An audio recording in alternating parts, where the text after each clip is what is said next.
Chapiri, mnandi. Shake amabani mfethu. Awulungile. Mara bangazi ngogeneral uJenesibali. uJenesibali. So Jenesibali, what are you in the team? Angezo? Uyini kule team now? Mina ngiplay. You play kule team. Yeah, sure. So since you joined na manager. Akudala bajita shooting aqalo ukudlala nawo yabo. Yeah. Ngathi bengilokolo ngekho ngayekasi but amajita dala ngaqala nawo. No. Since no ginjima. Sure. So this weekend is what in ngidlala tournament, so you choose the preparation is ngidlala irondo namhlanje. Sure. So I'm a combination play. Because what I've seen since ngijima fana ngathi women characters isikhathi sibaya usemaphakathini. So umnikazi webhaye yahlila emanzini. Asho ukuthi I-game plan yamajita yabo. Kuthi obvious combination play. Sidlala nje yimo vocal yabo most of the time. So I prefer ukuthi yimo amajita awaba i-heartbeat yathi. Okay. So cela ungitshele kancane before siyiwa labo. Ngitshele kancane nge-trip yakho to Northwest because of isikhathi sibhaya. I guess udlalile isikhathi sibhaya like asi. What made you to go to Northwest because of uke wathatha break nyana wabangathi umuntu ozoliyeka nyana ibhola. So what made you to go to Northwest and who saw you to Northwest?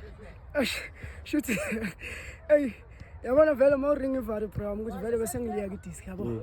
But then it's not easy angeke uvuke vandag uyaliyeka idisk. Yeah. Apparently it was August, end of August. Last year bengidlala I-tournament eGreenfield esikolweni. Bengidlalela I-IA but bathi yini Petro. So after the tournament I got a call from Coach Buti, which is Coach Uncle Isile. As high school. From high school yabo. Kuthi endoda khona team yaku ABC Motsipe eNorthern Cape idinga ama player. So yeah, I move yam to Northern Cape ivele kanjalo. Kanjalo so because if you've seen ama videos amaningi awakho like we are performer kare. Sure. We are performer. So how is it ngade because of changing environment it's something different. So how do you adjust now for ngade? Bram yabona emotive if into okudala uyifuna isikhathi esibhayi. So lento lekudala ngifuna leya chance eyi1 ukuthi yabo ngithola iclub. Yeah. So mankade emotive yami ukuthi lento engiyitholile ngiyibambe ngezandla Z2 because akukho lula ukusuka ngayikasi uyothola i-team kwelinye side yabo. Yeah. So whatever oyitholayo bambelela kuyo. So bambelele ngade kakhulu. Sure, emotive.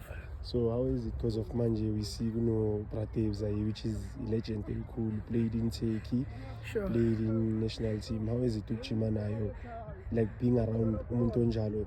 What advice anika wona njengama-chance? Ama-recruitment yabo amabhayi ama-recruitment ngayi adlalile PSL yabo.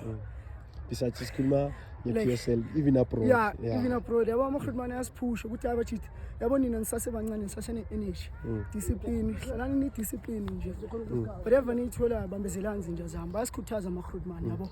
So i-pressure le for weekend ithini yona? I-pressure into engekho. Into engekho pressure obvious wenza into siyaziyo si-squad yabo amajita aza nayo obvious sizokwenza into siyaziyo. Okanjani ngiyabonga Jenesibali. Bonga mina.